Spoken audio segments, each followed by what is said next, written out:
ఒక చిన్న మంచి మాట ఏంటంటే, నీవు యుక్త వయస్సులో పొందిన మరియు నీ బాల్యంలో పొందాలనుకున్న అనుభూతులు నీ జీవితాంతము నీతోనే ఉంటాయి.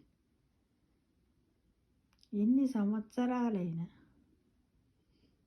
అప్పటి ఆటలు, అప్పటి ఆనందము, అప్పటి చిలిపి చేష్టలు, అప్పుడు మనము తిన్నటువంటి ఆ రుచి, మనం ఆడుకున్న వస్తువుల యొక్క ఆకారము, అప్పుడు మనము సేకరించినటువంటి మల్లెపూలు, పండ్లు, కాయలు, జామకాయలు, మామిడికాయలు, జీడి మామిడికాయలు, జీడి వాసన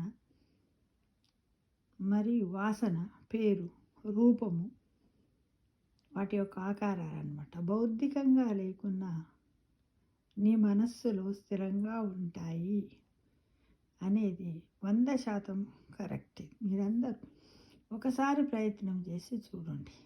ఎందుకంటే ఎలా అంటే, చిన్నప్పుడు మనం ఎలా ఆడుకున్నాము, రకరకాల ఆటలు ఆడేవాళ్ళం చిన్నప్పుడు కదా. బిచ్చాట అని, ఉప్పు బందరని, చెమ్మ చెక్క, బాలు, రింగు,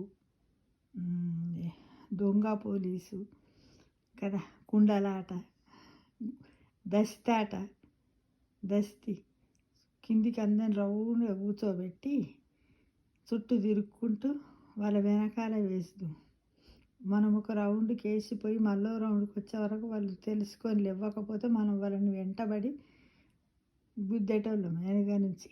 ఇలా రకరకాలైనటువంటి ఇవన్నీ అంటే మనం ఒక బాల్యంలోనే కాకుండా యుక్త వయస్సులో పొందాలనుకున్న అనుభూతులు నీ జీవితాంతము నీతోనే ఉంటాయి అనేది 100% కరెక్ట్. ఎందుకంటే ఇప్పుడు ఒకసారి మనం ఒంటరిగా ఉన్నప్పుడు అన్నీ యాడ్ చేసుకోండి. చిన్నప్పుడు మనకు బుద్ధి తెలిసిన తర్వాత ఎలా ఉన్నాం ఏంటంటే, దాదాపుగా మనకు ఒక 3-4 ఇయర్స్ దాకా తెలియదు మనం ఏం చేసాము, ఎలా ఆడుకున్నాము, ఎవరితో ఉన్నాము, ఏంటి తెలియదు.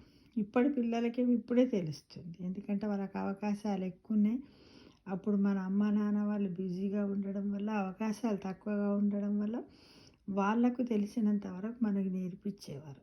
కాకపోతే అప్పటి ఆనందం అలగు, అప్పటి ఆనందం మీదికి ఇప్పటి ఆనందం రానే రాదు. ఎందుకంటే అప్పుడు ఉమ్మడి కుటుంబాలలో చాలా ఆనందంగా ఉండేవాళ్ళం. అవన్నీ ఒక్కసారి రోజుకొక్కసారి ప్రయత్నం చేసుకొని చూడండి ఫ్రెండ్స్. ఎంత అంటే నాకైతే చక్కటి అనుభూతి. ప్రయత్నం చేసి చూడండి, తప్పకుండా మనస్సు ఉల్లాసంగా ఉంటుంది ఫ్రెండ్స్.